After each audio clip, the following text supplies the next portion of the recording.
welcome to the first interview with someone from the Five Nights at Freddy's movie cast here on YouTube. So today, I'm gonna interview Uncle Hank. Yeah, Uncle Hank from the Five Nights at Freddy's movie.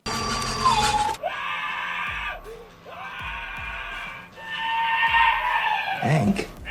And I'm gonna tell ya, I cannot believe I'm doing this for the 10-year anniversary of Five Nights at Freddy's.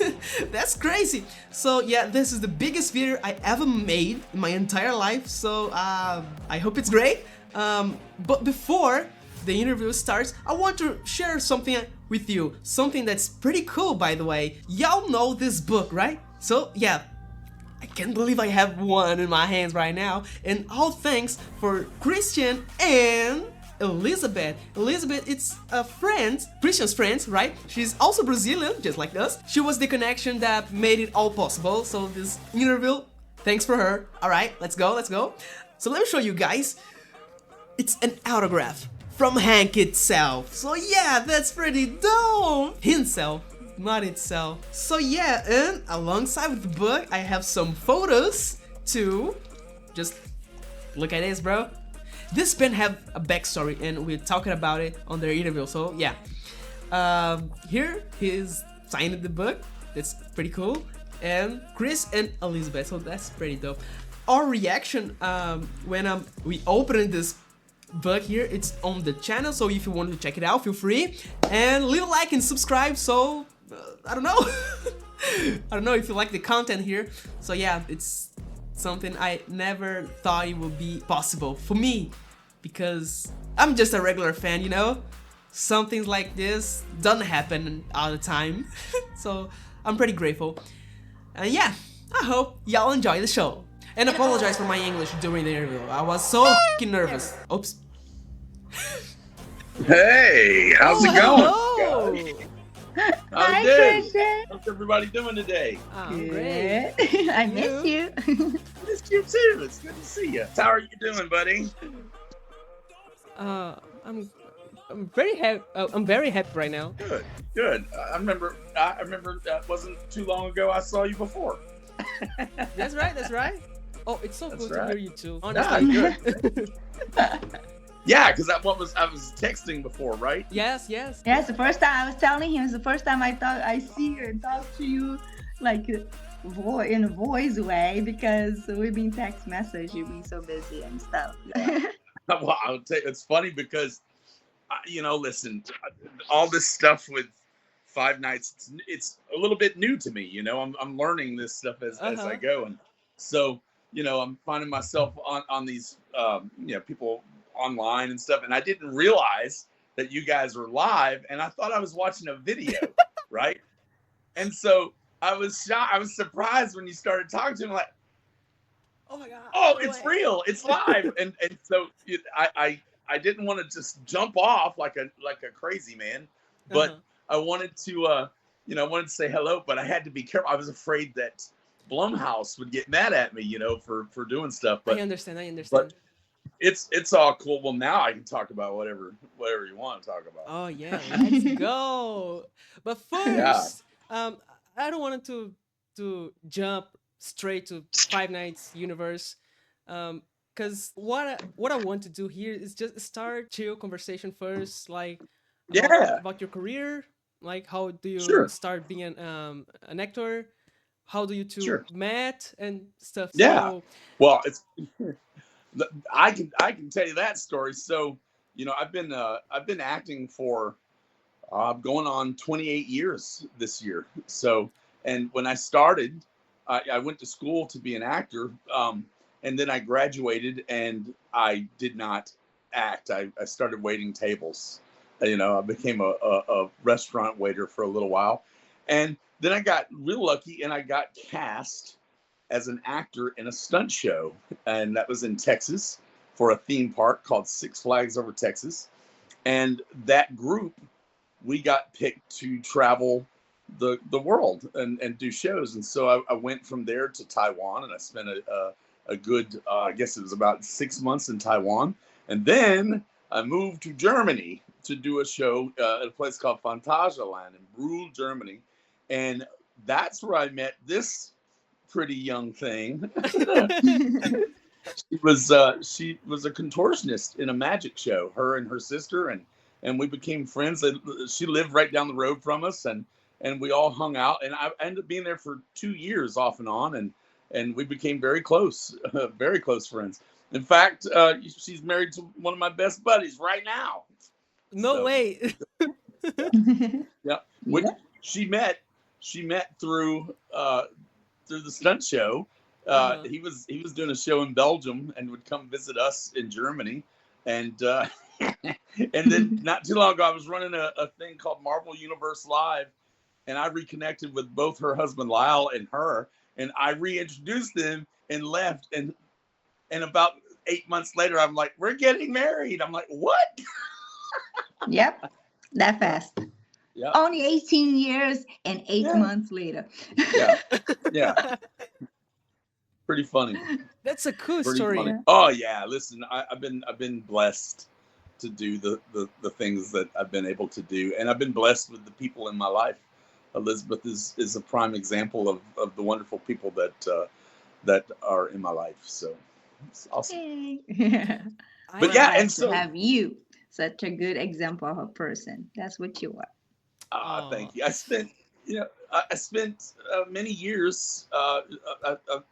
As soon as I left Germany, I moved to Orlando, and I did Universal Studios in Orlando, and then I was in a movie called Monster, and Charlize Theron won the Academy Award for Best Actress, and I decided to move to Hollywood, and I spent the next 10 years in Hollywood as a stuntman and as an actor and a live show performer. And in 2011, I moved back to Texas to spend time with my family. And I started teaching acting at that time. And since then, I'm a gypsy. I lived in New Orleans. I've lived in Atlanta. I'm in Nashville right now for the next couple of months. I'm always moving around. And that's probably one of the most interesting things about my job. My job takes me all over the place. That's pretty cool. So you're in everywhere. Yes. I drive everywhere I go because I like to have my car. I like to be independent and not have to rely on someone to pick me up or take me places. So as long as I'm in the U.S., I drive everywhere. And so some days one day I'll be in Nashville, and then the next day I'll have driven overnight to Dallas, and that's about a 12-hour drive. It's pretty crazy. Oh, wow. I would tell you, this is one of my dreams, to have a car and like get my wife and say, oh, let's go make a trip. I want to drive. Yeah. It's like you say, 12 hours. I don't care. I just want to drive and let's go. What part of Brazil do you live in? Oh my God, I don't know how to tell exactly. The name of the state, it's Minas Gerais. It's closer to São Paulo and Rio de Janeiro. Oh, I know. That's my people. Elizabeth's from Rio, right? You're from Rio? Yep. Yeah. She From Rio. She showed me some of what I'm trying to say is that she showed me some things that she had done on television in Brazil, right? Yeah. And I was like, oh yeah, that's so cool. Like, yeah, I did the opening of the Clube da Crianças, a TV show. I was every day ballerina there when Angelica was the main character there. And listen, Elizabeth is an artist in her own right. It's pretty funny. The first time I met her, she was doing these double back bends. I'm like, that's not even human. I don't even know how you do this stuff. Yeah, that was a while back. I'm trying to get back in shape. I need to do some exercise too. But me too. Listen, if I had exercised more, Bonnie would not have beat me up in that closet, I promise. Oh yeah. What kind of bunny? I like trust. This one? Oh. If I scream, the neighbors will come running. I have so many things that I want to Sure. ask, and Did you write them down? I couldn't. It's everything here. Which one? Ask away. First, I just want to say that you two are amazing. I Oh, can't let this happen without I say this. I am blessed. Like you say that you were blessed to have her and everything. It's the same. It's the same for me. It's the same for us here. My wife is not here, but we too are so grateful for everything you had done for us. Ah, thank you, thank you, thank you. It's Well, listen, unbelievable what is happening now for me. It's unbelievable. You are part of my family. Oh. You're part of my Five Nights at Freddy's family, and what's crazy is like I wasn't. I didn't even know this family existed until I was cast as Hank, and then people started reaching out to me. I didn't know. I didn't know the I didn't extent know anything of about it the either. popularity, right? So I'm just happy when for you guys. when I got cast, and then the word got out that I was playing Hank, all of a sudden, my social medias, they blew up, and it surprised me. I wasn't prepared for that, and so, but I can imagine. and the people at Blumhouse are like, well, you got to be careful, you can't do. And I'm like, I didn't know what to do or what not to do. So you know what? I decided I'm just going to be myself. I'm just going to be me.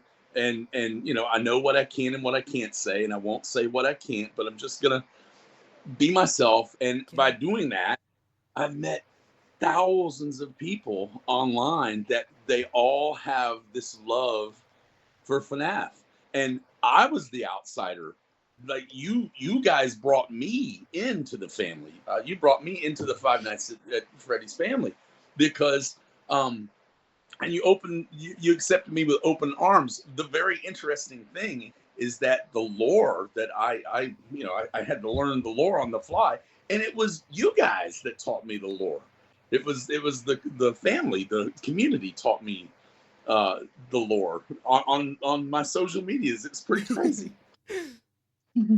You say that you're trying to get more into the lore of FNaF, right? Yeah. Let me tell you, I'm on this fandom for 9 years. It's gonna make 9 years here on August, 8th of August. And till this day, we're trying to find out what the lore is. What is everything? There's so many secrets. Well, and it's so interesting because there's so many different threads, right? Yes. That they go off down different rabbit holes, and so you start pursuing, and then one theory is popular with one group, and one theory is popular with another group, and so the theories kind of get meshed together. And I find it very interesting when people talk about the lore and the theories on my socials. When I read that stuff, and I'm interested in the differences and the differences of opinion and trying to figure out what's what. And still, there's all kinds of new lore being introduced. Because my character is brand spanking new to the lore, to Five Nights. And listen, they didn't give us, we didn't get any information about who we were or what we read was in the script. And so in the script, I knew that I was Carl's dad. I knew that from the script. So and listen, as far as we were concerned, that never changed. So even though it doesn't say that in the movie, it's still, we still treat it like we were father and son. And some of the deleted scenes, some of the things that you didn't get to see, were moments where I was being a dad. He was at one point, right when they raised the door and we're about to go in and we're telling Bonesy the dog to be quiet, right? He's like listening to his headphones and wandering off, and I walk over and I smack him back of the head and I take his headphones off. I'm listen, And so we get inside, and a lot of father and son things that I was trying to do, and some of that didn't make the movie, but it's funny because it was in the novelization, and if you've read the novel, everything that was in the novel was very close to the original script that I received. So it was very close to the outside scene with the dog Bonesy. We shot that. That's on camera somewhere. There's some moments where we're talking about we're talking about what we're going to do going in the kitchen right before we go in. There is Carl has a famous moment on Foxy's stage, which they didn't make the final movie, but I guess Carl relieves himself on the Yeah. stage. Oh yeah. I and, saw it in and they, somewhere. yeah, Someone. they shot that was shot, but it didn't make the final movie. And I think Joe was, I don't know if Joe was happy about that or unhappy about that. So yeah, it was so much fun. The being on set, man, it was like being there. And I know that a lot of people like you didn't get a very good view of the parts and services room in the game and stuff like. But boy, everything was there. Like the kitchen, the cameras blacked out in the kitchen, but the kitchen was so cool. And they had that fan, that big Yeah. industrial fan.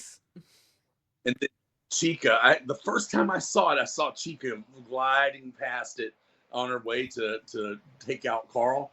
And a lot of people missed that, but I thought that was like so spooky. I was one of them. I didn't notice that Chica was behind the fan. Yeah.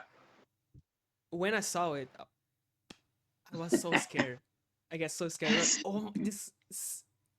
Well, so I knew I had my scene with Bonnie in the supply closet. I knew that originally I was gonna die completely differently than I did. I was gonna be basically stabbed through the chest and out the throat with Bonnie's guitar. Bonnie was gonna stab me to death with her guitar, like literally. And Chica was coming after me, but Bonnie came from behind and got a scare. So that was what I auditioned for the movie, was that scene, in fact. So some things changed, and I think a lot of that changed because they wanted to make sure that they were there for all audiences. I think Scott was very purposeful about the FNaF fans. He wanted to make as many people happy as he possibly could, from the younger to the older. I could felt. I felt it. I felt it. It's funny because in the beginning, when the movie came out, we were a little bit concerned because the critics weren't happy, and I'm like, uh-oh. And like 2 days later, when the fans started talking, well, then everything was fine, because the fans loved it, because it was a love letter to the fans, and the critics didn't necessarily get that, but I know a lot of people that aren't necessarily into the game, that they enjoyed the movie. I've got some friends that didn't get it, that didn't enjoy it as much, but everybody that I've spoken to, for the most part, that is in the FNaF family, they enjoyed it. And I think they enjoyed it because they saw the care that was taken in trying to get it right, so that that their experience was full of Easter eggs and full of these moments that they've been dreaming of for 9 years, just like it was 9 years. It was. I love it. I like it. It was, entertaining to me, and Yeah. I didn't know anything about it, FNaF too. Right. So I found out through you guys. Yeah. I thought was everything so sweet, and I think the movie came out pretty good, like trying to put out there what FNaF is all about. I like it. Me too. Yay. There's some people that was like saying the movie wasn't that good just because it didn't have, like, I don't know if you two know about it, but when the power goes out, Freddy starts shining his eyes. Yeah. When is everything black? People were mad at it because it didn't got to the movie, right? Yeah. I'm like, hey, this is not what's supposed to happen. Like, the movie, it's another thing, it's another universe. Like, well, listen, and I'll be honest too. They always, from the beginning, from day one that I was on set, I knew that they planned to do 3 movies, right? So everyone knew from the beginning that the plan was to do 3 of these if this was successful. So, you got 2 more movies that you've only got like between 90 and 120 minutes to tell the whole story without it going too long. So I'm sure they're saving stuff. They got 2 more movies to fill, and they want to treat that with the same care, and they want to, put some of the lore inside of those movies too. and I don't think they wanted to shoot their shot all at once. I think they've got some surprises that are in store for. I can't wait to see. Five Nights 2 and 3. Yeah. I have a question. Yeah. Go ahead. I don't know if it's a good question. You can cut it off later. My question is, I watch and I'm like, why did you guys go over there and break the pizza? You know, like what was the reason for that? And you as an actor, what was the reason? So Aunt Jane, you know, there's a little story. So Kat, who's one of the vandals, she was babysitting Piper, but she was a plant. She was a spy. She was working for Aunt Jane, right? And so she was feeding information to Aunt Jane through her brother, and Aunt Jane called that meeting together at Sparky's Diner, and they got together, and she wanted something to be able to use against Mike to get Abby, and so she decided to hire us to go break up the restaurant because of the fact if we go and destroy the place, Mike might lose his job. And if he loses his job, then he can't afford Abby, and then Aunt Jane can take Abby. So that's ultimately the reason that we were hired to destroy the. I gotta watch a little bit more times, you know, with two little kids, and it's not a movie for little kids. Yeah, you know, it's kind of hard to rewatch over and over, but I'll pay more attention. How many times have you seen it? 2 times. Me? 2. Yep, you got 2. How many times have you seen it? In theaters. 2 times in theaters. Nice. With my How friends. many times for you, it was amazing. I recorded a vlog with everyone, the fans, my friends. I can't even say how much cool it was. Yeah, I've seen it 5 times. 5 times? I survived 5 times at Freddy's. I think I tried to put it like 2 more times after I watch it. Try to finish to watch with Lyle because, you know, Lyle worked so hard. Your friend fell asleep, you know. Sure. Not that the movie was good. Oh, he did. He fell asleep on me all the time. He's always falling asleep. Yeah, so. But, I lived with him too. You know, so the first time I saw the movie, I actually flew out to Los Angeles and saw the screening, and it was pretty cool. It was pretty cool. It was a small audience, and then I flew. I saw it in New Orleans with the crew, and that was a big audience. And then I took my mom and my sister, and I run this haunted house in New Orleans called the Mortuary every Halloween. And so I took all the employees. We all went together to go see it, and then I went to the theater 2 other times to see with friends, and you know, but it was a small crowd. But I get recognized a couple of times, and sometimes one time I was standing and I was just trying to embarrass my niece. I read that story on Facebook. I'm standing at the counter, and I asked the employee, I'm like, hey, have you seen 5 Nights at Freddy's? And he kind of looks, yeah, it's a great movie. He goes, yeah, well, I'm Uncle Hank. I'm Hank. And he just like, yeah, oh, yeah, sure. And walks off. It was so humbling. He had no idea. He was like, yeah, right. And my niece, I turn around, she's red. She's beet red. It was hilarious. I'm like, are you embarrassed? She goes, yeah. I'm like, that's great. So that's pretty cool to get recognized. Isn't that so funny? You are there and you tell them, I'm Uncle Hank, and this person don't believe. And then I go out, tell everybody, hey, have you seen the movie 5 Nights at Freddy? You know, so my best friend is Uncle Hank. You know, he's the one that Buddy get him. And so everybody like, no way. Oh, that's so cool. Tell him I say hi. Isn't that funny? Well, everybody believe me. And then they tell me to say, you tell them, they're like, huh? It's cool. I'm not used to, I mean, you know, I've been doing this a long time, and fame is not something that I sought out or something that I ever expected, to be honest. And it still feels very weird to me if someone comes up out of the blue and asks for an autograph or a picture.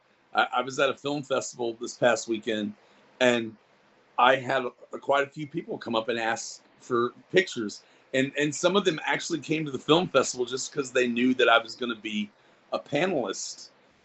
and that shocked me. I was shocked. I'm not used to that.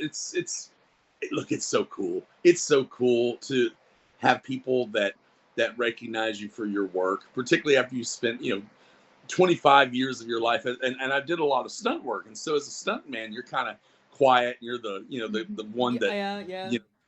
they don't see your face, and so it's another life. And I'll be honest, I'm enjoying it. I'm having fun with it. Something I have two things to ask. First, before the most important, with the release of Five Nights at Freddy's, did you got more roles as an actor? So a very odd thing happened because of the SAG strike, the Screen Actors Guild strike. We couldn't even talk about the movie. So for there were two things going on. So, and this is normal when you go to a movie. If it's a big movie, you sign what they call as an NDA, which is a non-disclosure agreement, and you can't talk about aspects of the movie at all. So I had that, and I couldn't talk about the movie at all until it came out. But the next problem was that I'm in the Screen Actors Guild, and so it's a union, and our union was on strike. And so one of the things that in the strike is that we couldn't promote movies that we were in that were involved with the strike. And so Universal was one of the companies we were striking against, so I couldn't talk about it at all. And it wasn't until the strike ended 2 weeks after Five Nights at Freddy's came out, and that was the first time I could talk about it. It was like thank goodness, because honestly, it's the biggest thing that's ever happened in my career. I've done a lot of cool stuff, but this is the coolest so far, to be honest with you. And I wanted to tell everybody about it. I wanted to talk about my experiences and answer questions, and I couldn't. So now that the strike has ended, things stayed kind of paused for the holidays, but they're starting to pick up. It's going to take a little time to be able to answer that question because the jobs are just now starting again. But I've auditioned for some pretty big stuff in the last 2 weeks, so hopefully there'll be some good stuff in that. One of them I've already had to sign NDA, and another one's a Blumhouse television show. And that's all I'm going to say about that. Oh my God, so, Christian. But I'm there's so a couple of things. things. I'm praying for you. Yeah. Thank you. I'll take it. That's the key to all of this, right? This guy up here, this guy has blessed me with everything that I have. So, that's important that I believe it too. Acknowledge that, And I know you're gonna go far. I know it. It's gonna happen. The Farther second and farther. thing is something that you two sent to me. Oh yeah? I know what this is. So, you guys remember, right? I remember. Yes, indeed. You saw my reaction. You saw it. I saw your also. Yeah. My Yeah. God. Yeah. Okay, that's awesome. Listen, look, that makes my day, right? The fact that you enjoyed that so much, that puts a smile on my face and makes me feel good about life in general. So I was more than happy to do that. And Elizabeth, my good friend Buzz, that's her nickname. Good old Buzz. She that's out there in the public. Sorry, but little girl used to call me that. she helped me. She helped me. She instigated all that. So thank you for putting all that together. This whole fandom thing. I was telling you that I wasn't used to the popularity and all that stuff. But occasionally, some things that happen that really make it worthwhile. For instance, I went on Cameo. I started doing cameos, right? And I'm still shocked that people even want to hear anything that I have to say, let alone are going to pay me to wish them happy birthday, right? But I got this really interesting cameo from a young person that had lost their father. Oh. And and they, they lost their father in October, and the same month that Five Nights came out, and that they were going to go see the movie together. And the person told me that I reminded them of their father. And I was able to send a message and talk about, hey, I love that. Talk about life, talk about, just reassure someone, let somebody know that everything's going to be okay. And you know what? That, to me, that makes it all worthwhile. That, to be able to help someone in need like that, to be on a platform that I can do that, for me, that's what this is all about. I love it. I love that. What about this pen? Oh, what is that? The one you used to Oh, yes. sign. That's And the What's give one. the me the story pen. I behind only it? took a picture of that. That's the most you're gonna get. I didn't even realize she sent that. That's awesome. There's something. That is awesome. She say to me to ask you about the story of this pen. Oh, what? What? I can't remember. What did we do with that pen, Elizabeth? Remember your hand? What did I do? Oh, it blew up on my hand. Yeah, Oh. yeah. I got but that's okay. That's all right. It's not the first pen that got all over me. So that's it. Yeah. I just wanted to, I can't remember. That happened another time too, and it might have been yours, where I actually just gave my thumbprint because I had ink all over it. Yes, he actually has. I can't believe That's that the happened. one. I think you have the power inside of you. You touch the thing and It's almost everywhere. Like there's some There you go. there in here too. Yep, that's the pin. That's the story behind the pin. Yeah. I had forgotten about that. I'm glad you. I felt so bad. Oh, I was like, here, Chris, I got a pen for you to write. Poor It guy. was a bad pen. He had a date that day. yeah, His hair is all blue. yeah, but it's okay. I mean, I got to show off I got these hands from signing. Because I was given an autograph.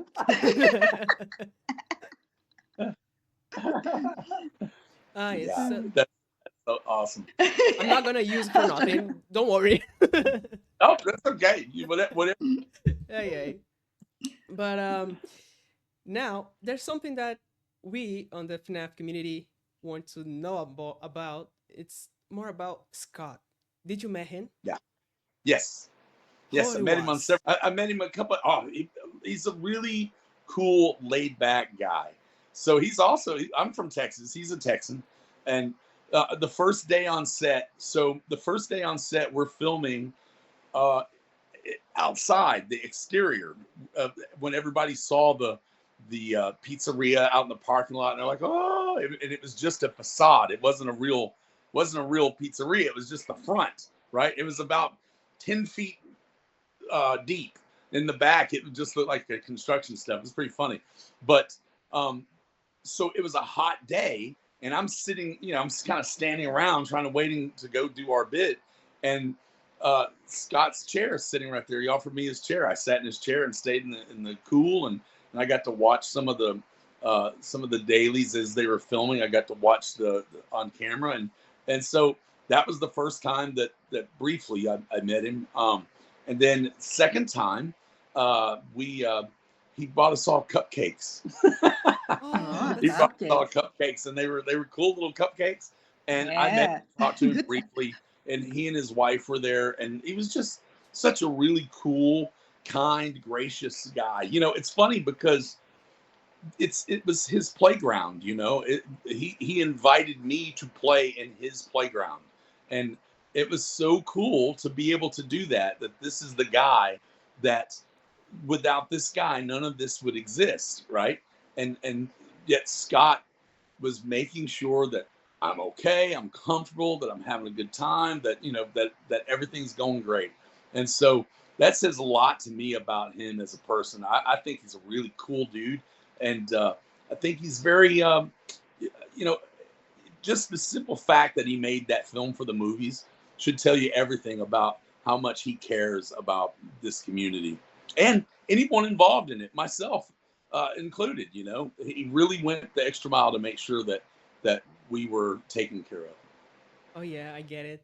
And so for his behavior, his online behavior, when talking with the community and everyone, we can feel it. We can see that he's Yeah, a very cool guy and stuff. yeah, And he is. that's He's cool to so hear cool. from you. Well, and the first day that I was there, I didn't know literally, I found out the next day how big Five Nights at Freddy's was, because the first day I was filming, my name had not been released to the press yet, and so on my second day of filming, my name had been released to the press, and it was crazy. It got crazy, and so when I met Scott the first time, I didn't know exactly what what the importance of what his work was until I found out through the community. So He it's pretty was, crazy. yeah, he was the creator. Yeah, but you know what? He was the same. And then days later, like I was on set for 3 weeks. A couple of weeks later, I ran into him again, and he's the same guy from day one as he was That's 2 weeks in. cool. That's so cool. Yeah, he doesn't change. He was just easygoing, down to earth, and aimed to please. You say 3 weeks, right? You were in set? Yeah, I was there. I filmed about 3 weeks. It's funny because the day that all of the YouTubers came in, it was my day. I left on that day. The day they came in was the day I left. No, that's Yeah, oh. So you pretty didn't funny. met with, Nope, I just missed them. I just missed. God damn it. And then, like Matthew Lillard, he was in and out, but I didn't get a chance to see him. I didn't see him until the screening. If you think about our scenes, none of our scenes were filmed with him. So he was in the beginning and in at the end, and I met him at the screening for the first time when we watched the movie. So, but I worked with Josh. I had a day with Josh when he found us in the suits. So smart. Before we go into more for the animatronics, so you didn't take a picture with Scott? No, I didn't, and it was weird because I've always been the kind of guy when I'm on set, I don't like to intrude on people. So a lot of people ask for pictures. I don't. And you know what? Maybe I should. And since Five Nights kind of have started doing a better job of that, but I've always been weird about getting into somebody's private space, and I know. and I feel the same way, Yeah. since been doing kind of things like But that. but now see, a lot of people ask me to take my picture with them, and I dig it, and so I've rethought it. I'm like, sometimes people actually enjoy that, and it's not Yeah. a problem. So now I just ask, hey, do you mind? Like I just was on a movie I can't really talk about, where I took a picture with stuff I can't really talk about. Ah, that's a But good name of a movie. I can talk about I it. can't really talk about it. Yeah. Yeah. Great. It should be a spy film. What do you think? With an action. That's right. It would be cool. What kind of action? I can't talk about it. And still about talking about photos, we know that Scott don't like to be on. He's the type of guy that usually don't take Yeah. photos, film. Yeah. There was an article on New York Times, I guess, about the movie. They reach out to him, right? But Yeah. he declined it. He just don't want it Yeah. to give an interview, even Yeah. for an article online. He's a humble guy. Yeah, that's for us. It's a little bit weird because there's the FNaF is so big. Like Yeah. how he don't want to do that, but at the same time, I understand. And a lot of other people understand I too. think is that he doesn't want to distract from the movie. That he doesn't want to make it about him. He wants it to be about the movie. So he tries to get out of the way and let everybody enjoy the creation, because it's real easy for one person or a group of people, whatever, to get in front of a movie and make it about themselves. He's not like that at all. And so that doesn't surprise me, honestly. And listen, I met him a couple of times, but the impression I got is that he's a very humble guy, that I have no doubt that he just didn't want to make it about himself. That's really what I have in mind about him. It's cool to Yeah. know more about it. And Sure, like sure. there's a meme about Scott that there's so many few pictures about him, right, on the internet, that when we discover a new one, we're like, oh my god, that's so cool, like we all go crazy and stuff. Yeah. And we never saw him walk. There's Yeah. a meme about it. How does he walk? I've seen him walk. So yeah, tell us, how does he walk? I've seen him walk. Well, It's a normal walk. yeah, I hate to disappoint you, but it's normal. But he did walk hand in hand with his wife, his arm in arm with his wife, walking down when they were together. You know, she was there with him at all times. So when he was there, she was there, and when they walked around, one particular occasion they were arm in arm walking down the way. So when he walks with a smile and with his lovely wife on his arm. That's cute. Oh yeah. Okay, everyone will love to know about it. Yeah. I'm telling you. Well, I'm so glad. Now I'm glad I can say I've seen Scott walk. But I ask myself, I will be able to meet him one day. I don't know. And you know, it's one of those things that life has a funny way of working itself out. So there's no guarantees in life, but you never know where you're going to wind up. I'll give you a quick, and Elizabeth, you were there for this. I never thought I'd meet Michael Jackson, and Michael Jackson came and hung out with us, rode a roller coaster with us one day, went and watched one of my shows. Elizabeth, and I didn't have to ask him to take a picture with me. He said he was going to take a picture with everybody. And actually, I was next to him and even felt my shoulder touch him. So Michael Jackson himself. For the picture. Yeah, the Michael Jackson. Have you washed that shoulder? I just need to know, Elizabeth. Did you ever wash that shoulder? What now? It's dirty. Still, no, I'm just still kidding. dirty. and my shoulder was actually with no clothes on that area. Oh yeah, oh my that goodness. was where I go like this. So, yeah, I touched my goodness with my. Yeah, it was the best. So that was you a really never know. good day. You never know, and I didn't know that was going to happen until Me either. it happened. You know, so you never know. And look, you keep doing the things that you're doing. This is what I know about life.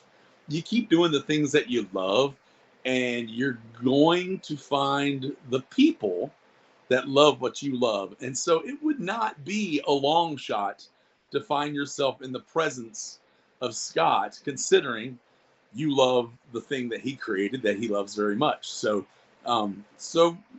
the odds are not as high as you think. That's nice. I'll pray for God.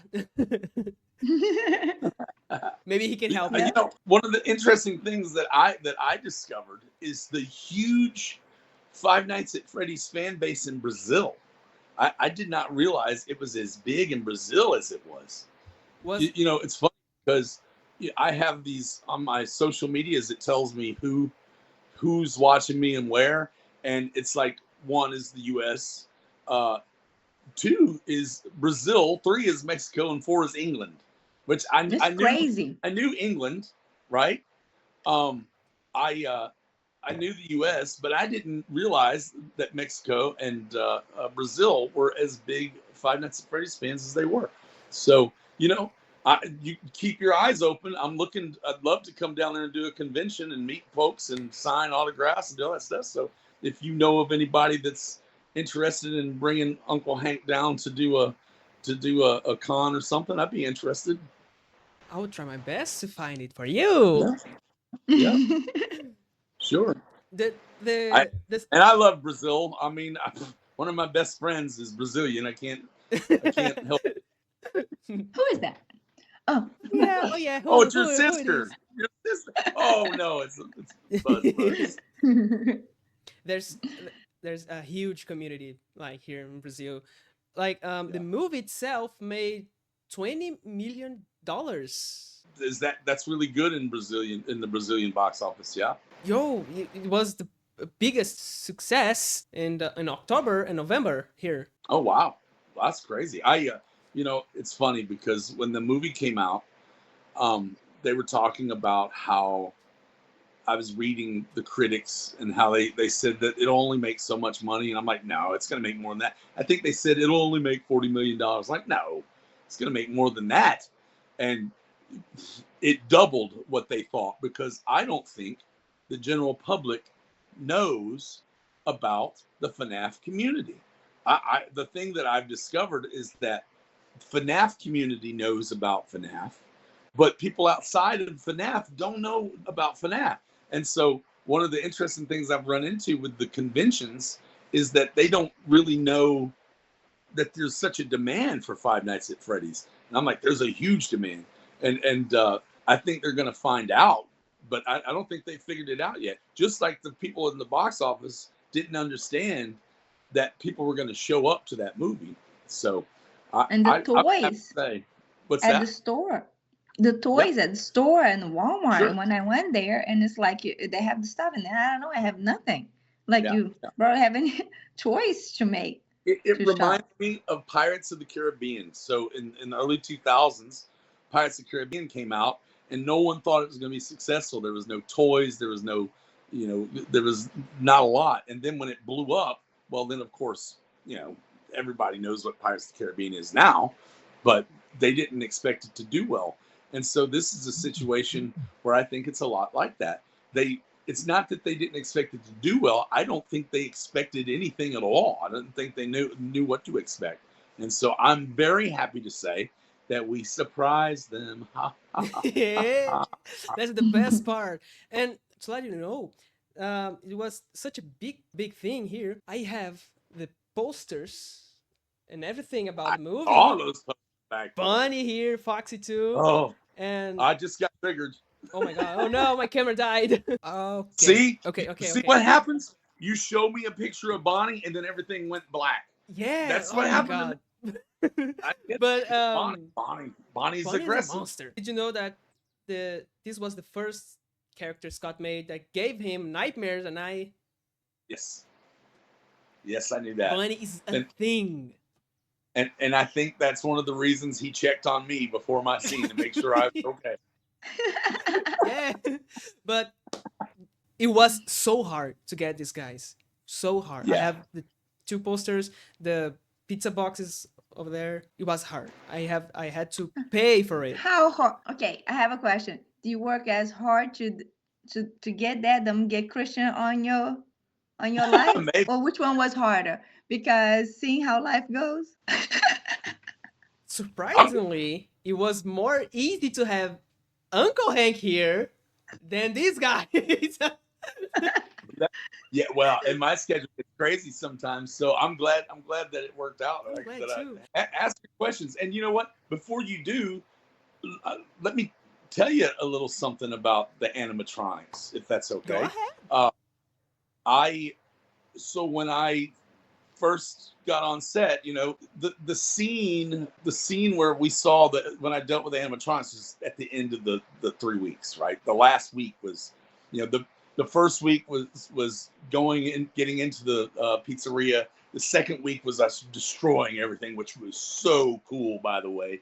I forgave every enemy I ever had. I beat everything up and broke everything that I felt peace. I was like, I could never hate anybody. I got all my anger out on these pinball machines and the posters and the gumball machines and the tables. It was real therapy, right? Oh, it was real therapy. I mean, I felt 100%. And so that was the middle. And then at the end is when we have our the end of the 3 weeks when we had our death scenes, and then we end up in the animatronics. Well, I purposefully, everybody was talking about how cool the animatronics look. I purposefully didn't go look at the animatronics. I didn't want to see them because I wanted to wait until the first time on camera I saw them, right? And so the first time I saw Chica was when she went and glared at me, and that scream that came out of my mouth, that was a real scream came out of my mouth. I don't scream like that. But for some reason, in that moment, I screamed like that. And it's funny because Emma Tammi, she's like, Christian, you got to scream for horror movies. And she goes, can you do that again? I'm like, sure. And so the whole time I'm screaming, like it was this terrible thing, right? My son just got his face eaten off by a cupcake. I've got this giant overgrown, chicken getting ready to chase after me. And so I'm terrified. And so the screams that I was doing, it wasn't until I saw the movie, the way they edited it together, that it was hilarious. It wasn't funny when we were filming it. And when the first time I saw it, I'm like, wait a minute. And I had to am I supposed to laugh? No, I'm supposed to laugh here. This is funny.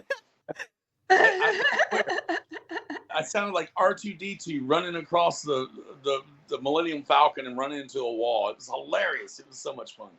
That was fun. But so the first time that I saw Chica, it was then. And I'd seen Bonnie.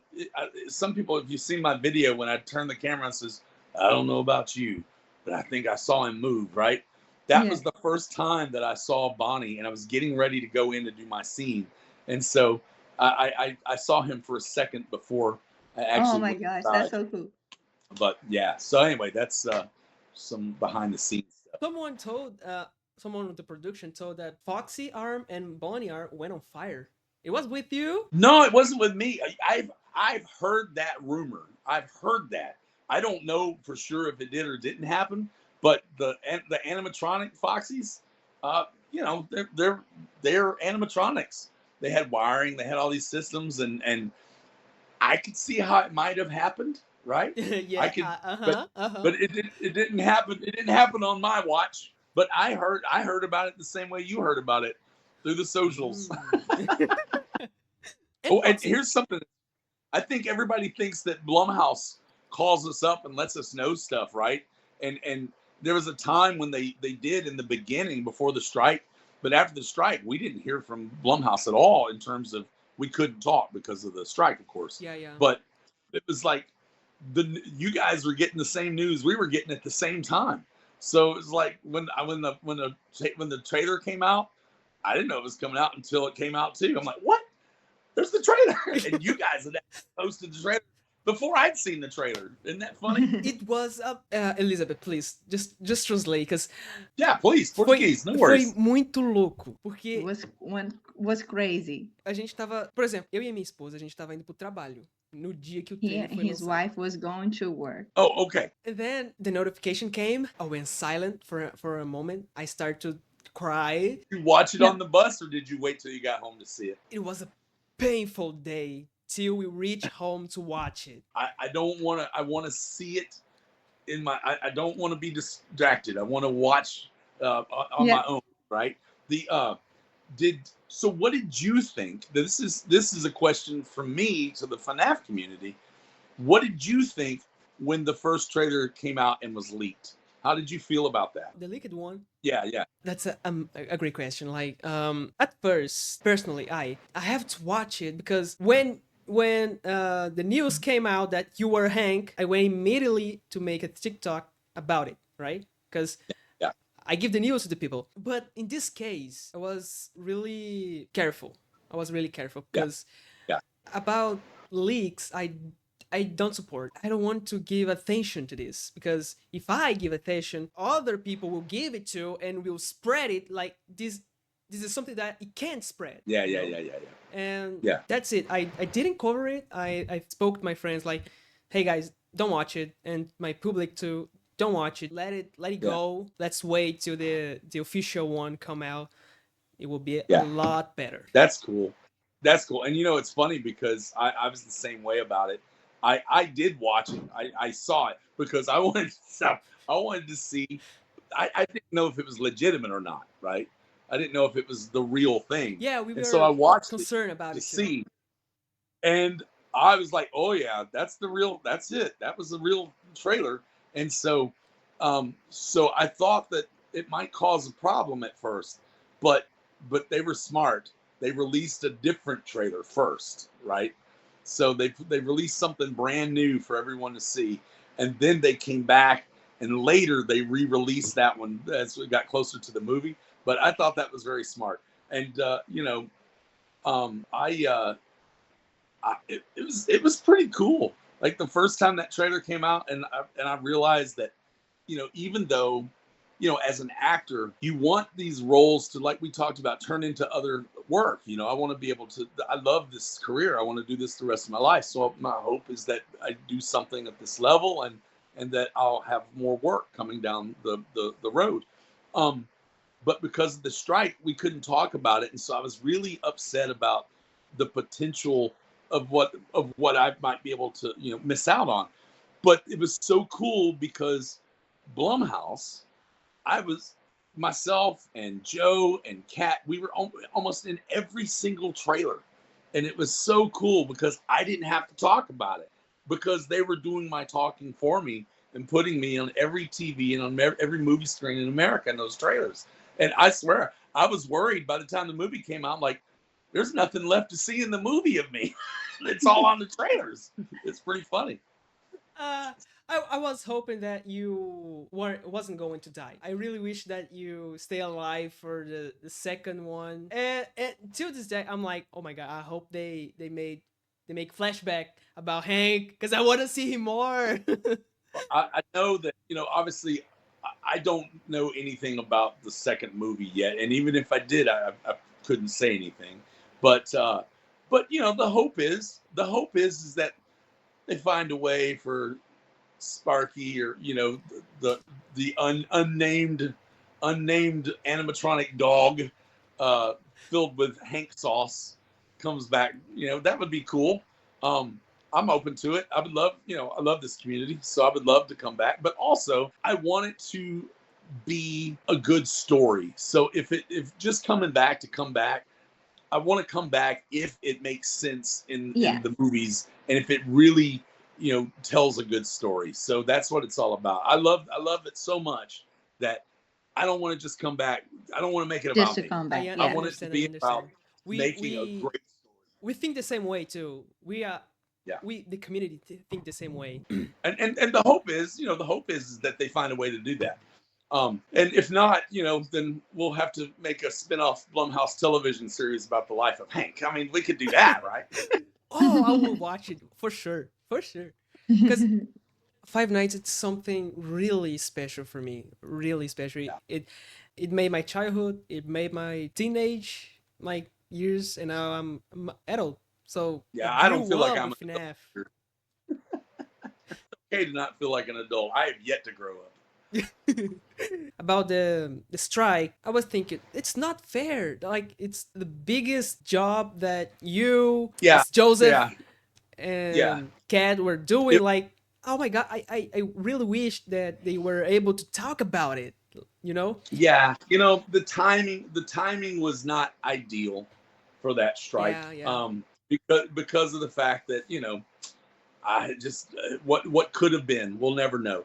But, you know, here's my thing, is that the strike was important. Yeah, it was really important. Very important, and that needed to be addressed. And you know, again, the timing was not good for me personally, but I feel like it was necessary, and that, you know, that at the end of the day, it's going to help a lot of people, and people are going to be better for it. And you know, and that includes me. So, you know, if the work keeps coming as I plan for it to come for the rest of my life, then I will benefit from that strike, even if the short term was not as good as the long term. The long term is going to be great. And it didn't stop you for getting the love you deserved, right? That's supposed. Yeah. Well, you know, look, I got creative about how to put stuff out there without, you know, getting in trouble. It's a double-edged sword, because you don't want to screw up, because there are people that are working hard. So you want to be careful and respect all that stuff. But right? But I also want to respect the fans and and keep them hyped up. And so instead of talking about the movie, I talked about a pizza party.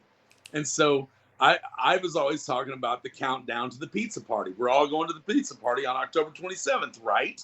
And I was like, yeah. And I would count down with slices of pizza until we got to the actual movie, right? So I got a little creative, and because, look, I couldn't be quiet about it. I was excited about it, and I knew that the fans were excited about it, and I wanted to, you know, be a part of that. and celebrate with you guys, and not sit on the sidelines. So I had one foot in the water, but I had to be careful because I have responsibilities as a Screen Actors Guildsman that I can't do certain things. So I felt like, whew, we got through it, and I'm glad we're through it now that we can talk all about it. Talk about whatever you want. And there's That's something good. about that strike that you were fighting against it. It was about AI. Yes. Oh, Yes. this is something I really don't like. I hate the fact that there's still some people that support this, and I'm like, how can you support this? Like, there's no creativity. Creativity. Yes. Yeah. There's no soul. Right. There's no passion in it. It's like Right. it's soulless. They want to Right. replace real Soulless. people Yeah. doing characters in movies, TV, with That's what I do when I watch a movie. I was watching a movie the other day. I was not too much into the movie. But I say, because the character that I was watching, the movie I was watching last night, I think it was today I finished. I was thinking, I can't stop thinking there's a person look like the person from the last character that they play. So I was saying, yes. you just can't, I can't. So I went and I'm like, you know what? It will build the character on this person. This will build, she will become the person she's playing right now. I can do this. I can give her a chance. So I keep watching, and try to get to know that character, that person that she's playing. And then I like the movie. The movie actually was good at the end. But in the beginning, it was hard. Imagine if you do it with the AI. It's like, how can you do that? We won't be able to connect with the actor or actress, I think audiences want to see real people. I think, look, there's animation. Animation's cool. We like anime. We like cartoons. There's some really cool stuff out there, but they're voiced by human voice actors as well. And there are human beings that are creating the animation, whether it be on a computer or whether it be by hand. They're making art. That's the point. Yeah, and that's where the soul of it comes from. And look, the interesting thing is I think the genie's out of the bottle. I think that we're going to have a future that's going to have AI, whether we like it or not. And so what we have to do is figure out how to define art versus this artificial intelligence. That's basically, it's copying a bunch of different things and throwing it on the page, right? So there's a definition in there that needs to happen. That's going to take time because it's a new thing.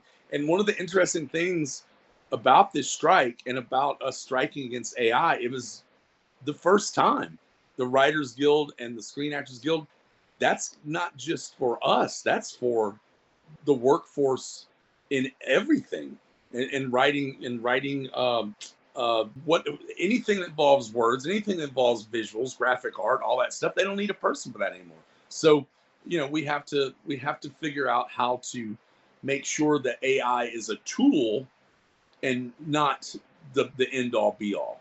Yeah, I think that these cannot replace people, not take away and jobs. it doesn't feel truthful, right? So if we're watching something, for instance, you'll see a movie, your eye knows that it's CGI, right? You'll see CGI and you're like, okay, that's CGI. Now you'll put it in the back of your mind, but on some level you go, that's CGI. I know that's CGI. And so the same is going to happen with AI. On some level, people are going to go, that's not a real person. That's AI. And the connection isn't going to be as strong.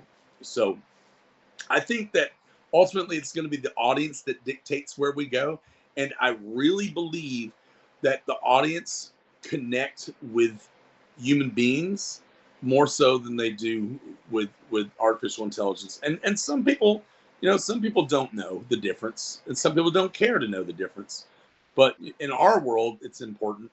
And I advocate AI as a tool, but not as the main focus. Yes, that's actually right. About the strike, I was like, oh, I'm with you guys. I don't want to let this happen too, because I want to be a voice actor. Yeah, I sure, really want to be a one. Well, go get it. Yeah, I'm trying. I'm trying every day because I do. Look, I'll be honest with you.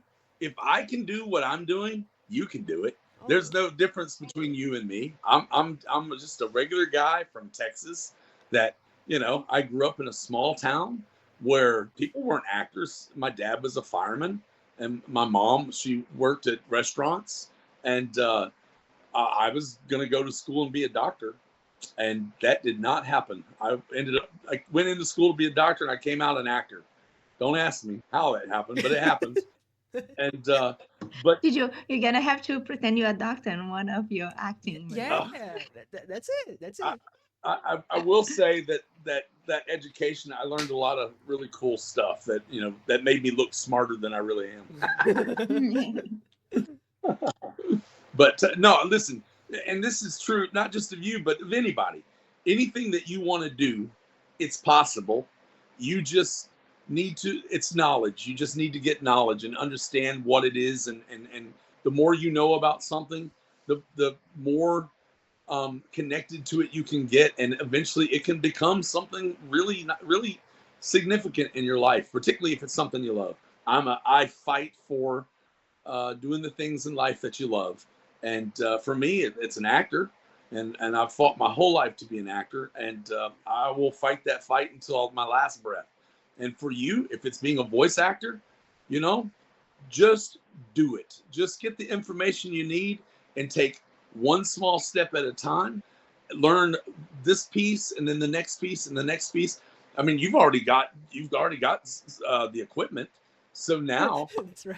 Yeah, you've got the equipment. So I would start making yourself a reel and start making different voices that you can shop around to different voiceover places. You could dub movies. Shoot, you could have been the Brazilian voice for Mike from FNaF in the movie, you know. So it's about finding It's a dream. how to This make is it work, definitely right? a dream. That I really fight for to reach it. This message is becoming so important nowadays. There's so much people struggling to be someone better, to be where they want to be. There's so much hate nowadays. You know what I mean? A lot of world, yes, of course. That's a reason why I'm using this shirt. This is an artist that I follow. It's been 6 years, 7 years right now. I can't remember correctly, but the message he sprays with his music is inspiration, it's positivity. Everything you say, like go get your goal, focus, learn one step by step, and everything. He talks about it. He talks about how life can be hard and you know, have some obstacles along the way, but we can fit it and we can be where we want to be. That's why I like him so much. That's why I wear it. If I could, I would wear it every day because for me it's such important part of my life. It was with me during the hard times, and we kind of, it speaks to you. Yeah, it speaks to me. Almost like FNaF speaks to me too. Sure. You know, it's one of these things that I teach. I tell people, I talk to people about following your dreams and your heart, because, you know, at the end of the day, you live this life and then it's over. What do you have to show for it? So if you didn't do the things that made you happy, then you're not going to have a happy life. So you want to find a way to be happy and do that. So and me too. I wore a shirt that I connected. Yeah, it's a Blumhouse shirt. Oh yeah, it's a Blackpool movie. I didn't watch it. Yeah. I have to. Have you seen that movie yet? No, I haven't, but I will. It's a good one. It's a good one. Blumhouse puts out some pretty good films. I like them. Cheap plug. Sorry. There you go. Jason, I hope you see this. Yeah, me too. We love you. I'm a big fan of Blumhouse. Like, maybe he'll see this with me in focus. I was out of frame. There you go, perfect. When Scott announced that Blumhouse was going to make the movie, I was like, there's no way, because I grew up watching Blumhouse movies. Yeah. You know, it was awesome news. Elizabeth, you wanted to say something? Yes, I want to say that you are such a talented person. I watch your videos on TikTok, and the way you talk, like I know Christian doesn't speak Portuguese, but it's very impressive. Like all the words that he used and the way he put the video together, it's just amazing. Like you really look like some professional out there. I wish the best for you, that you can get ahead with your dreams there, Thank with you. broadcast or whatever you want to do. That's so kind for you. She's right. She's 100% right. That thing that you love, that's the thing that you're gonna never want to put down. So just keep doing it. Keep doing your thing. I actually make some dubbing for some YouTube channels here, and from my own channel, right? Every time I do, I feel so great. Like it's a great feeling, you Yeah. know. I find myself in it, and there's like a time where I directed. So you are the So director. So you help with the play.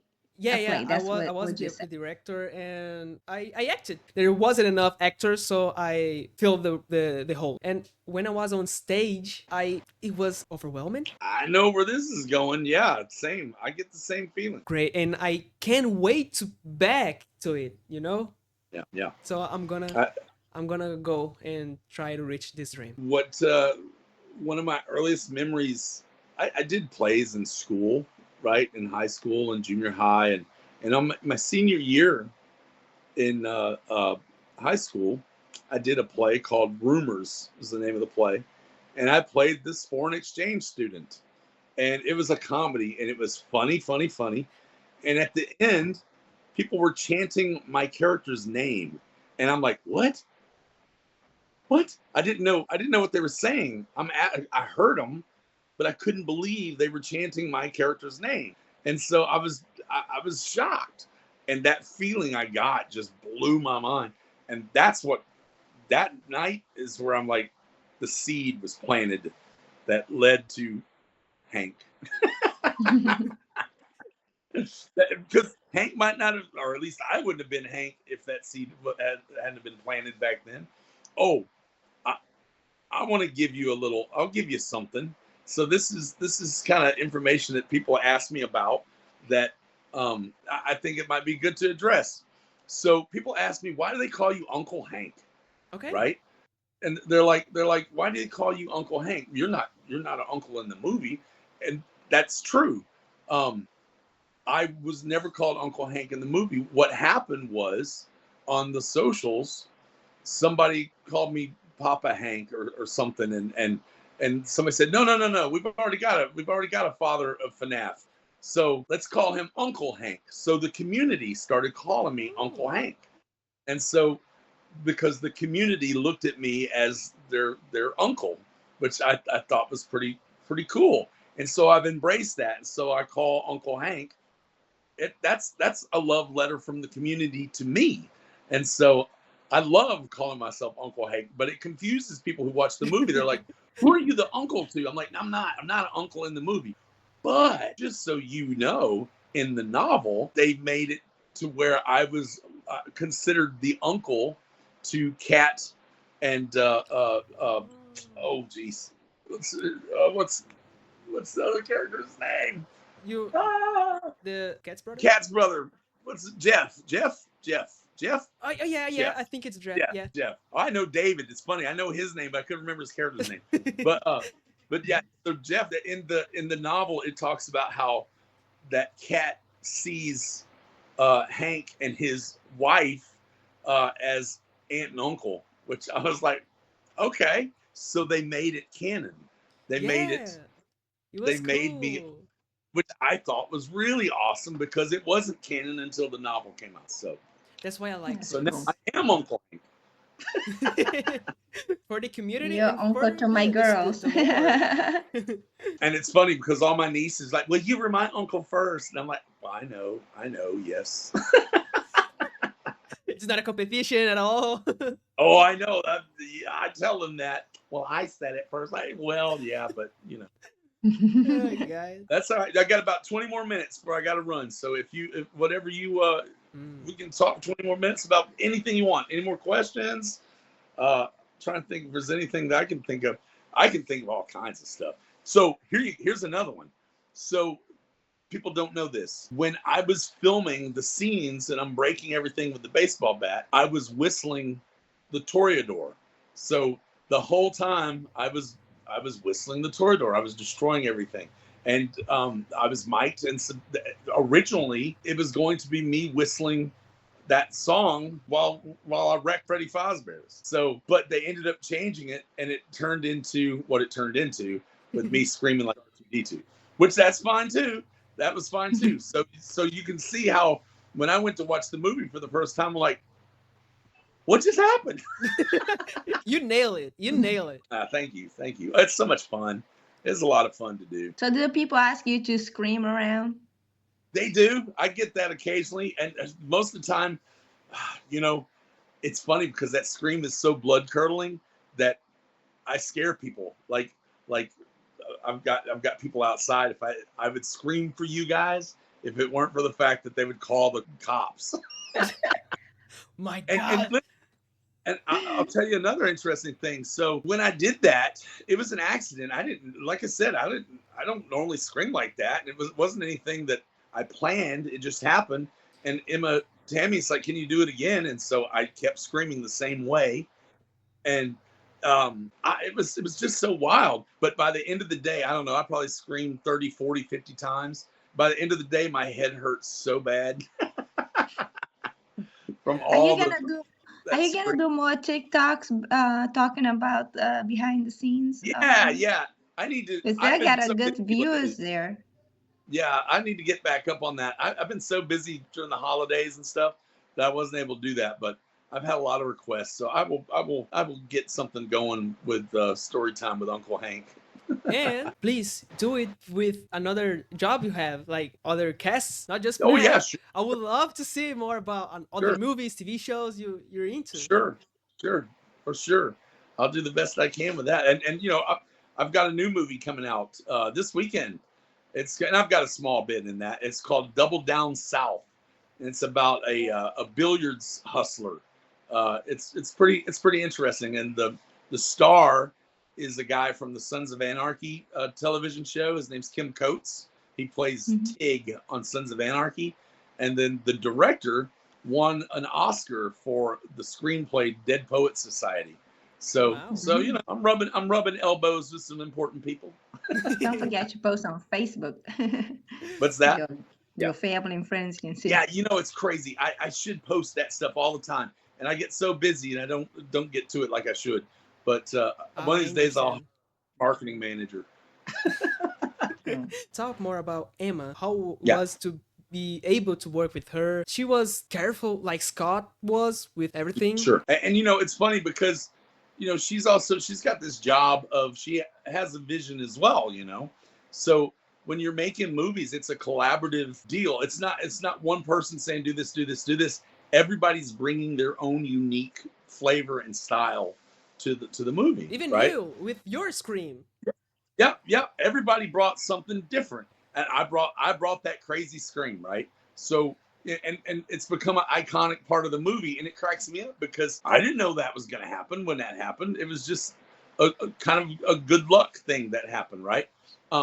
Emma's style, she lets people do what they do.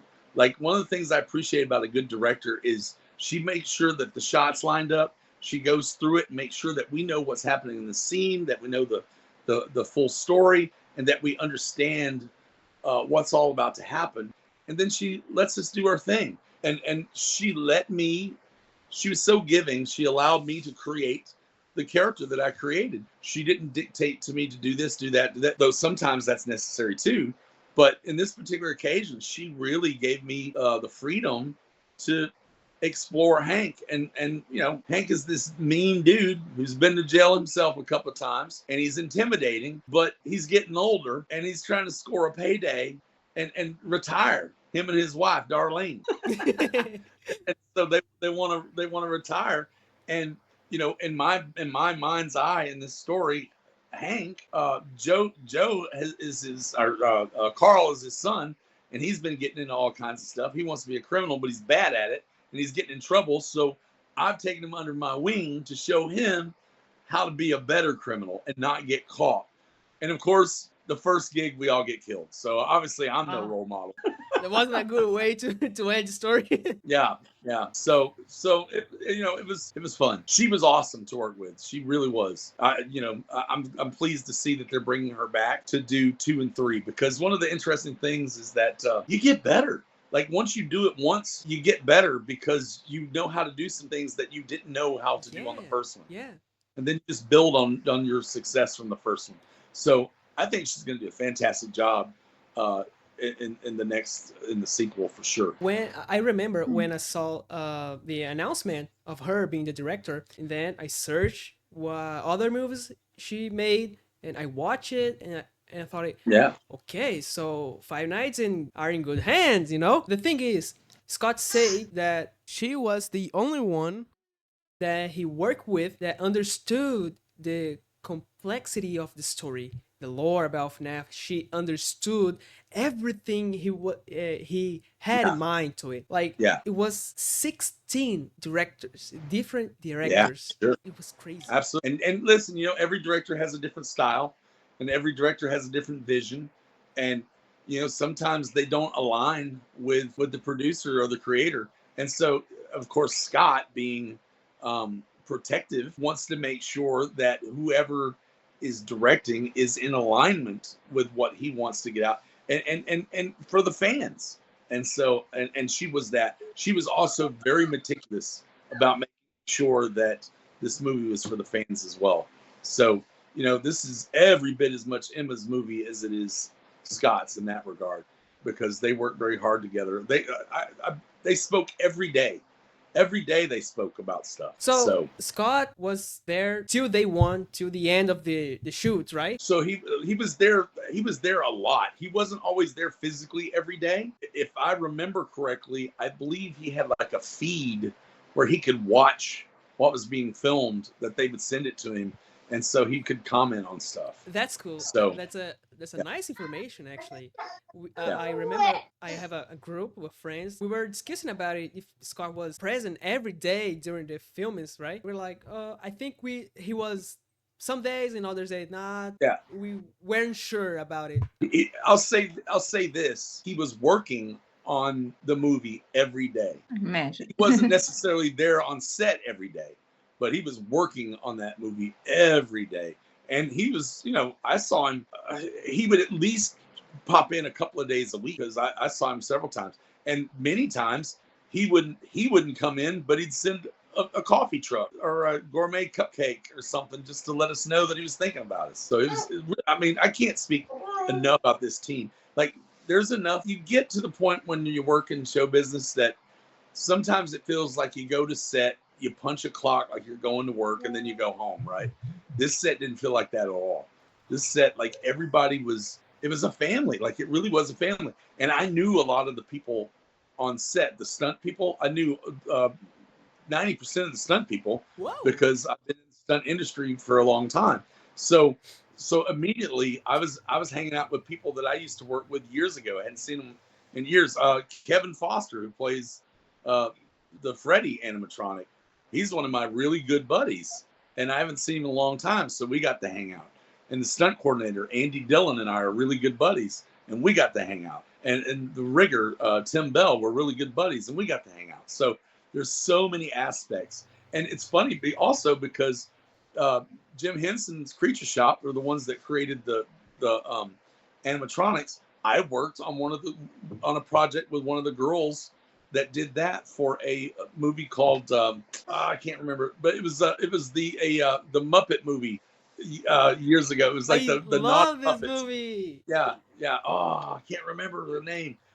I'm getting old, and when I get old, I don't remember stuff. No, it's fine. I forget things all the time. Yes, check it. It had Melissa McCarthy in it. It was a funny movie. Cool. But yes, I worked with one of the puppeteers from that. I saw her again on this.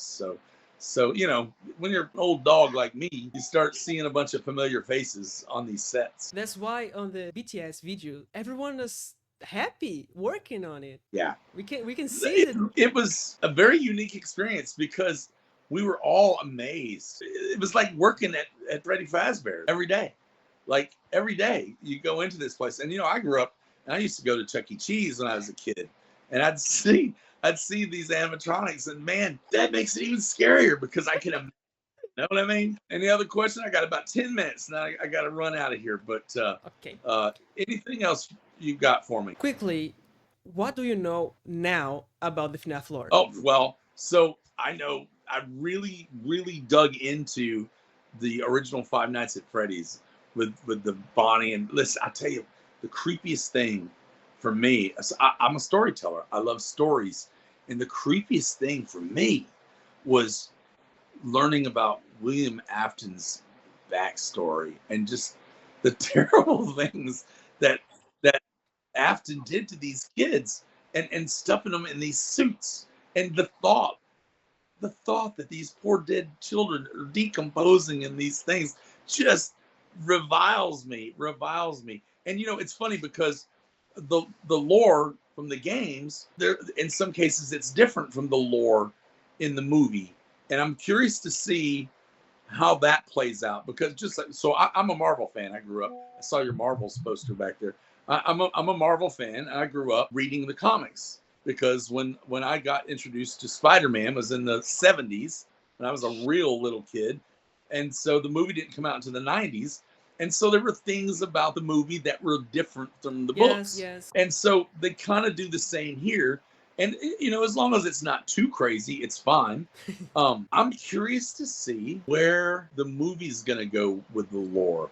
What do you think? I mean, for being in the community for so long, how do you feel about the lore, the tangled web that is the lore from the games and the novels and all that, and the lore from the film? For instance, Abby isn't a character in the games or in the novels. Is that correct? You're right. Abby didn't exist at all. Novelizations or in the games. She's pretty new. Yeah. Although she's new, she has some familiar things with resemblance. That's right. Similar. Yeah, similar. Other characters that already exist in the games. Like she has some things with the Elizabeth from the games. She's also Mike's sisters.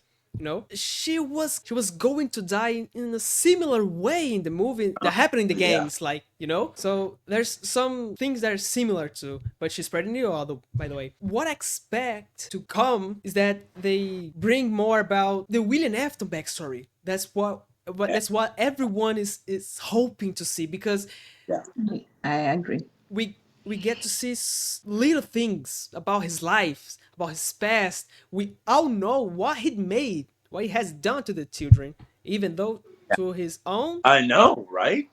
It's crazy. There's a new book that was released not a long time ago. We now know that William used a gas to make kids go crazy, like see hallucinations about the animatronics and study how the brain was working. Bad thing. William is a bad man.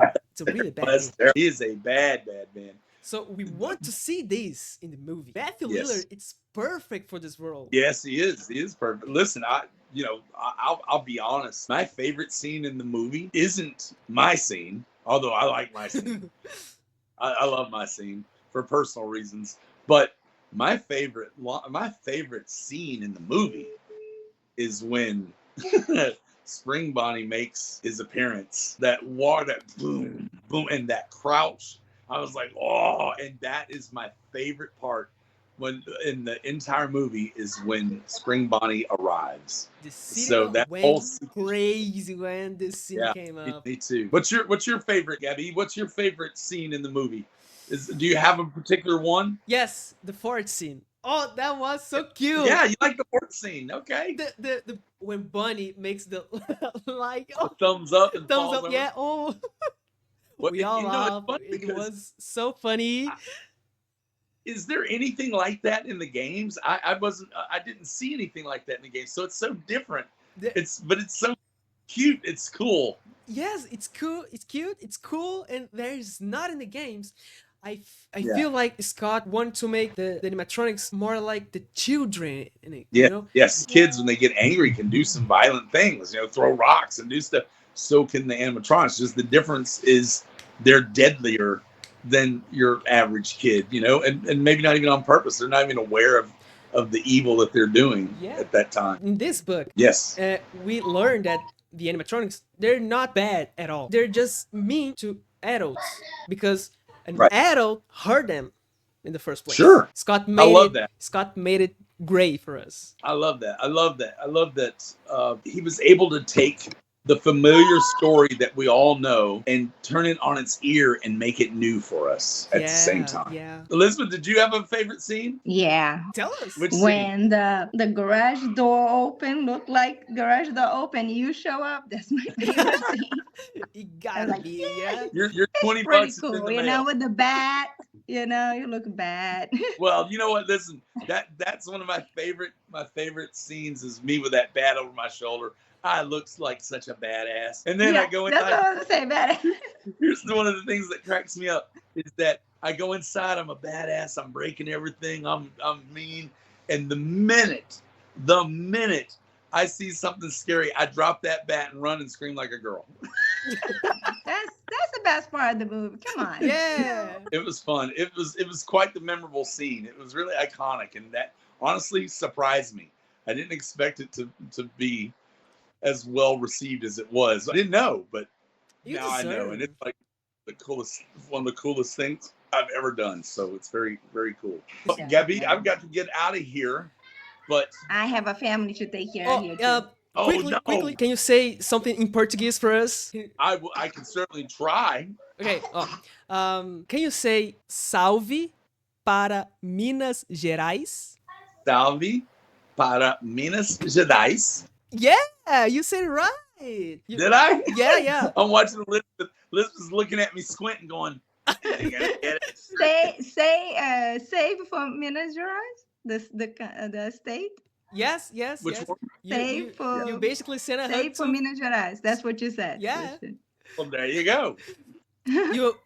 So say one more time. That's see with a little bit like a little roll, you know, like say it again so I can say it salve right. for Minas Gerais. Salve for Minas Gerais. Oh, Gerais. yeah. I didn't do it so well that time. That's so cool.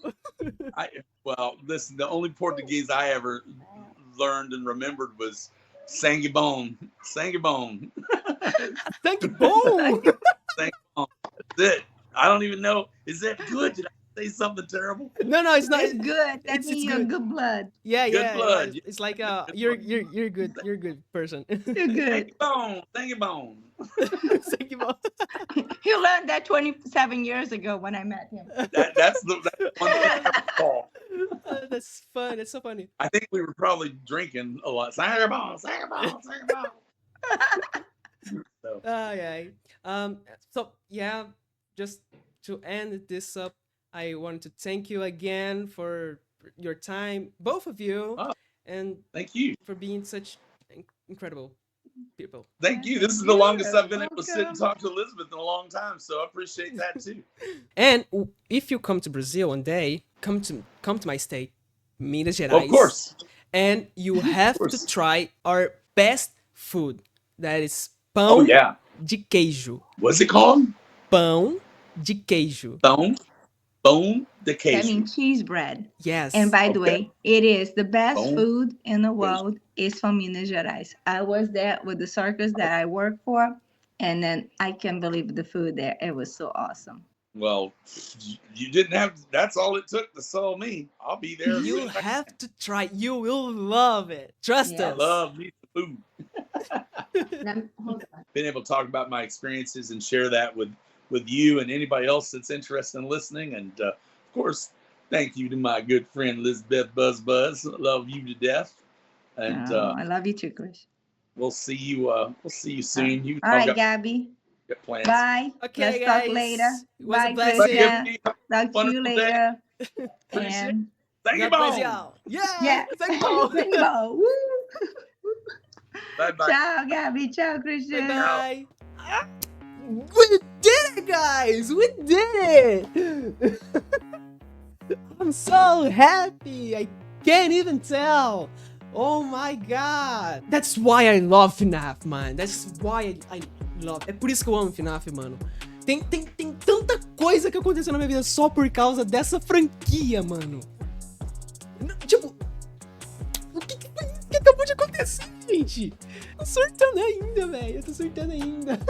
Mas é o seguinte, meu povo. Eu vou me hidratar aqui com a caneca do nosso canal, feita pela minha maravilhosa esposa, Cappuccino. Eu vejo vocês, então, no próximo vídeo. Oh, nossa, meu Deus do céu, isso foi incrível. Smash the like button and hit the subscribe. Let's go! We'll be right